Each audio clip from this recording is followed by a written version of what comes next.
There, it's Ida from Everything Trauma. Today's topic on programming is resistance, and I want you to know that this is just my opinion. You should never trust me over your own sovereign self. So take what works for you and leave the rest, or leave it all. So I'm a proponent of the belief that we've been blamed, shamed, and guilt to get us to behave as children. And we carry that with us unless we've done work on it as adults. So it's an indoctrination, a programming, and a conditioning. And when it shows up now as an adult, you can bet for sure that you are being manipulated. That's how it started, as a way to manipulate children to behave. And the same thing is operating as adults from unconscious beings that aren't aware that they are still living the programming of blame, shame, and guilt. So you can bet when you're using blame, shame, and guilt, you're trying to manipulate, and you can bet from other people, if they're blame, shaming, and guilting you, that they are manipulating you. And it's up to you what you choose in every moment to do with that. So I'm going to read from what my mentor wrote about resistance. Her name is Shanti Zimmerman. I've talked about her before. She's on Facebook, and I definitely recommend her work.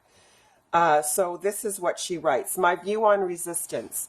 I have a fundamental belief that everything I experience is my responsibility to care for. So I validate everything I feel. I feel resistance, period. I sit with it from a place of care. Resisting it is expected.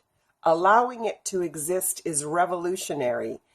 Once I validate I'm resisting something, I open my mind as broad as I can in the moment to see the whole picture. Could there be a good reason I'm resisting this change? What am I not seeing? What are the real consequences, risks, and loss of choosing something different? What are the benefits? Resistance is usually, for me, asking me to look closer, know more details, and slow down to know what is my next right step, instead of running around trying to avoid discomfort. I love that. That's been one of my messages too, is that it's about turning inward and caring for yourself and sitting with the discomfort, asking yourself all these fundamental questions. And when you start to choose for yourself in sovereignty, people are going to resist. It's a natural consequence of changing a pattern. And also within yourself, you may resist because the newness of changing the pattern could create discomfort in you. So you may feel compelled to go back to what was instead of creating a new what is. So keep that in mind. Resistance is a natural function of change.